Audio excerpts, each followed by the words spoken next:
Serilingampally division Adarsh Nagar లో వివిధ పార్టీల కార్యకర్తలు యువకులు ఆదర్శ్ నగర్ లో బీఆర్ఎస్ పార్టీ సీనియర్ నేత వడ్డే శ్రీనివాస్ ఆధ్వర్యంలో నిర్వహించారు. బీఆర్ఎస్ పార్టీలో చేరారు. ఈ కార్యక్రమానికి షేర్లింగంపల్లి నియోజకవర్గం సీనియర్ నేత రవి యాదవ్ ఆధ్వర్యంలో కార్యకర్తలు జాయిన్ అయ్యారు. ఈ సందర్భంగా సీనియర్ నేత రవి యాదవ్ మాట్లాడుతూ కాంగ్రెస్ ప్రభుత్వం నిరుపేదలపైన భారం మోపి ప్రజల మీద నడ్డి విరిగినట్లు చేసిందన్నారు. కాంగ్రెస్ పార్టీ మంజూరు చేసిన సంక్షేమ పథకాలు నేటి వరకు ప్రజలకు అందలేదని ఆరోపించారు. ఈ కార్యక్రమంలో మహిళలు, యువకులు, అభిమానులు భారీ సంఖ్యలో పాల్గొని టీఆర్ఎస్ పార్టీ కండువా కప్పుకున్నారు. ఈరోజు ఆదర్శ్ నగర్లో ఈ యొక్క జైనింగ్ ప్రోగ్రాం నిర్ణయించినటువంటి బీఆర్ఎస్ నాయకుడు మా అన్న వడ్డే సినన్న గారికి ప్రత్యేక ధన్యవాదాలు తెలియజేస్తా ఉన్నాను. కావున ఈరోజు రాష్ట్రంలో జరుగుతున్న రాక్షస పాలన చూసి ఈరోజు ప్రజలందరూ విసిగిపోయి మన బీఆర్ఎస్ పార్టీ ఉన్నప్పుడే బాగుండే, మళ్ళీ కూడా మన బీఆర్ఎస్ పార్టీ అధికారంలో రావాలని చెప్పేసి కూడా స్వచ్ఛందంగా ఈరోజు మా అక్కజనులందరూ కూడా ఈరోజు బీఆర్ఎస్ పార్టీలో జాయినింగ్ కావడం జరిగింది. ఇదే సందర్భంగా ఈరోజు ఏ ఒక్క అధికారంలో కాంగ్రెస్ ప్రభుత్వం అధికారంలోకి వచ్చిన తర్వాత ఏ ఒక్క పథకం కానీ 420 హామీలు కానీ 6 గ్యారెంటీలు కానీ ఎక్కడ కూడా రైతులకు రైతు బంధు లేకుండా ఏది కూడా రాష్ట్రంలో అమలు చేయకుండా ఈరోజు రాష్ట్ర ప్రభుత్వం ఈ యొక్క రేవంత్ రెడ్డి ప్రభుత్వం ఒట్టి మాటలు చెప్పుకుంటా గడుపుతూ ఉంది. కాబట్టి ఈరోజు అందరూ ప్రజలు గమనించి ఈరోజు మళ్ళీ మన పార్టీ బీఆర్ఎస్ పార్టీ అధికారంలోకి ఉంటే మన జీవితాలు, మన రాష్ట్రం, అన్ని వర్గాలు కూడా ఈరోజు బాగుపడతాయని చెప్పేసి స్వచ్ఛందంగా తండోపతండాలుగా జిల్లాల వారీగా మొత్తం అందరూ కూడా బీఆర్ఎస్ పార్టీ వైపే చూస్తూ ఉన్నారు. మొన్న జరిగినటువంటి మన చైర్మన్ ఎలక్షన్లో కూడా మనకు 38-40% మనకే రావడం, 40 పైననే మనకు రావడం జరిగింది. అప్పుడే అర్థమైపోయింది ఈ రాష్ట్ర ప్రభుత్వానికి మనం చేసిన తప్పులని అర్థమైపోయింది. అయినా కూడా మొండి నిద్ర ఇంకా విడుదలేరు. ఇంకా మీరు అట్లనే ఉండండి. రేపు పొద్దున మేము జిహెచ్ఎంసీ ఎన్నికల్లో 3 మేయర్లు కూడా మేమే కైవసం చేసుకుంటాం, మీ మెడలు ఉంచి మేము పని చేసుకుంటామని చెప్పేసి కూడా ఈ యొక్క సందర్భంగా తెలియజేస్తున్నాము. ఎందుకంటే ప్రజలు విసిగిపోతూ ఉన్నారు. మీకు ఎలక్షన్ల దాకా పబ్లిక్ ఏమన్నారు, ఎలక్షన్ల దాకా పబ్లిక్ రారు. ఎలక్షన్లు అయిపోగానే మొన్న 5 లక్షల కోట్ల ఇల్లు గులగొడతామని చెప్పేసి హైడ్రా మొత్తం దిగింది. ఎందుకు ఎలక్షన్ టైంలో మాయమాటలు చెప్తావు, ఈ పథకం అంటావు, ఆ పథకం అంటావు, ఇవి చేస్తావు, అది చేస్తా అంటావు. ఎలక్షన్లు అయిపోయినా నెక్స్ట్ రోజే ఈరోజు 5 లక్షల కోట్లు హైడ్రా దిగి మొత్తం పబ్లిక్ని పాపం పెద్ద అపార్ట్మెంట్లు గులగొట్టడానికి ఈరోజు రావడం జరిగింది. అక్కడికి మా రామన్న కూడా అండగా ఈరోజు వెళ్ళడం జరిగింది. అక్క ప్రజలకు న్యాయం జరిగే వరకు మా బీఆర్ఎస్ పార్టీ అండగా ఉంటుందని చెప్పేసి కూడా ఈరోజు మా రామన్న చెప్పడం జరిగింది. అదేవిధంగా మొన్న ఖమ్మంలో చూసాం, ఎన్ని బిల్డింగ్లు అన్నీ కూడా నేల మట్టం చేసి ఆ పాపం కట్టుకున్న ఆ పాపము రేవంత్ రెడ్డి తగులుతుంది. మా ఆడపడుచుల చిన్న పాపలు, చిన్న పసుకుందలు ఈరోజు రాష్ట్రంలో ఏడుస్తూ ఉంటే రేవంత్ రెడ్డికి నీకు మంచిగా అవుతుందా? నీకు లేరా పిల్లలు, నీకు లేరా ఫ్యామిలీ, నీకు లేరా మనమరాళ్ళు? చిన్న పిల్లలు నా చూస్తే బాగా అనిపించింది. టీవీలో ఏడుస్తూ ఉన్నారు, మాకు నీళ్ళు ఇవ్వలేరు, కరెంట్ ఇవ్వలేరు, మాకేమి ఇవ్వకున్నా మా దగ్గర రాకుండా మా ఇల్లు గులగొడకని చెప్పేసి ముర్రని వాళ్ళు చెప్తే అట్లనే మొండి వైఖరితోని బుల్డోజర్తో ఈరోజు రాష్ట్రము మొత్తము అన్ని గులగొట్టారు. అదే అక్కడ కూడా మా రామన్న అందరు కూడా అండగా చెప్పడం జరిగింది.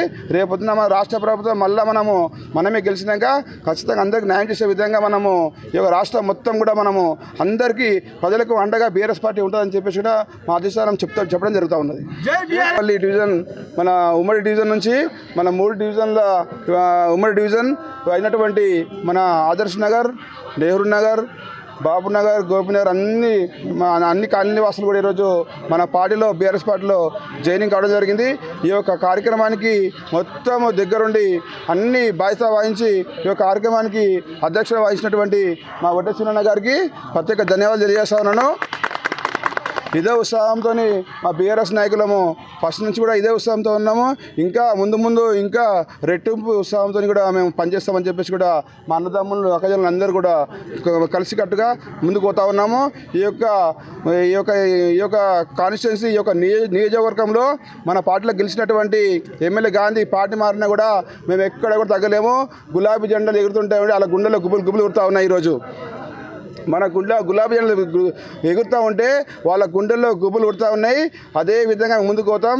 ఎందుకంటే మేము గాంధీ పోయినా కూడా ఏ ఒక్క నాయకుడు కూడా ఏ ఒక్క కార్యకర్త కూడా పార్టీ మారలే. మేము బీఆర్ఎస్ పార్టీలో ఉన్నాం. ఎందుకంటే బీఆర్ఎస్ పార్టీ కేసీఆర్ ఉంటేనే ఈ యొక్క రాష్ట్రానికి శ్రీరామ రక్ష అని చెప్పేసి కూడా ప్రజలు స్వచ్ఛందంగా చెప్తా ఉన్నారు. కావున అదే నమ్మకంతో కూడా మేము కూడా పొద్దున్న లేస్తే 2.5 సంవత్సరాల కాలంగా మేము కూడా పొద్దున్న లేస్తే ప్రజలనే నిమగ్నమైపోతా ఉన్నాం. మొన్న చూసినటువంటి ఏ కార్యక్రమం చూసినా కూడా మన బస్సుపాటల ఎవరైనా బస్సుపాట చేస్తే 200 మంది 300 చేస్తారు అన్నారన్నా, ఒక 5-6 మంది పోతారు. మేము బస్సుపాట చేస్తే ఏమి ఎలక్షన్లు వచ్చినా అంటారు అందరూ. ఎలక్షన్లు వచ్చినా అదే విధంగా అంత ఉత్సాహంతో మొత్తం టీ షర్ట్లు వేసుకొని మొత్తం బస్సుపాట చేస్తూ ఉంటే ప్రతి ఒక్క మా ఒక దెబ్బకు మా ఒక భయానికి కొన్ని రోడ్లు పాపిరెడ్డి కాలనీ కావచ్చు, ఇక్కడ మన దుర్గామాత గుడి ఉంటుంది, ఆ రోడ్డు చూస్తూ ఉంటే నేను పోయినామాక బస్సుపాటలో చిన్న పిల్లలు స్కూల్కు ఇట్లా ఎక్కుతారు, బేస్మెంట్ ఎక్కి పోతురు. అది కూడా మేము ఆ దెబ్బకు మన బస్సు పడ్డ దెబ్బకు వాళ్ళు రోడ్ వేయడం జరిగిందాక.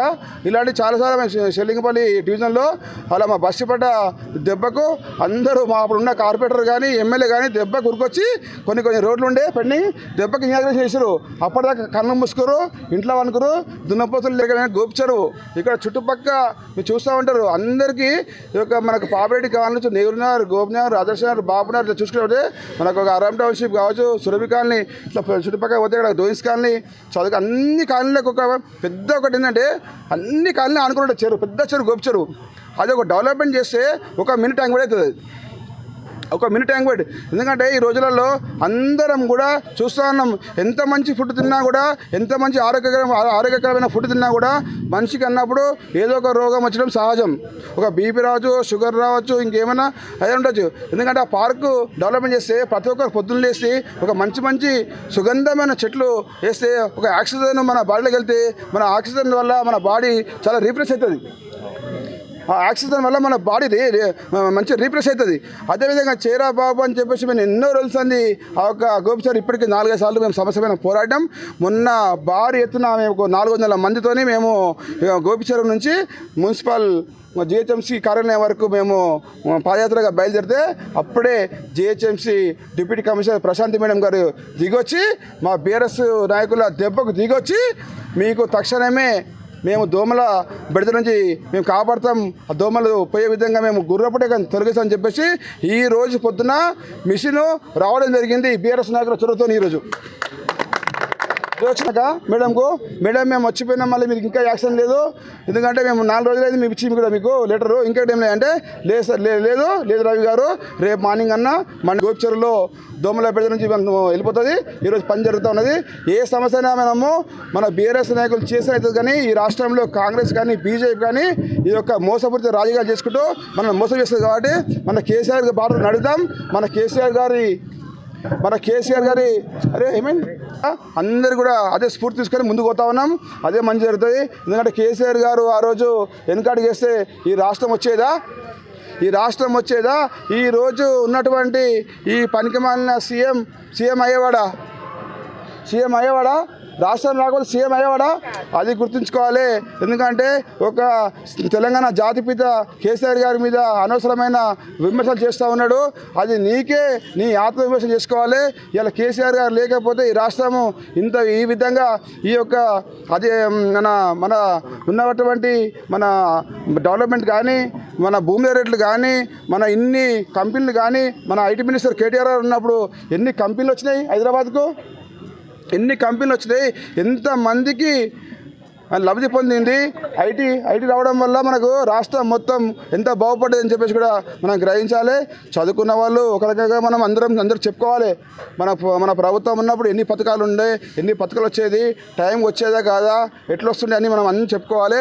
ఎందుకంటే మనం మళ్ళీ కూడా మన బీఆర్ఎస్ పార్టీ మనకు ఈ యొక్క రాష్ట్రానికి శ్రీరామ రక్ష అని మరొకసారి తెలియజేస్తూ ఉన్నాను. ఇదే ఉత్సాహంతో మనం ముందుకు పనిచేసుకొని మళ్ళీ మనం కేసీఆర్ని గెలిపించుకోవాలని చెప్పేసి కూడా ఈ యొక్క సందర్భంగా తెలియజేస్తున్నాను.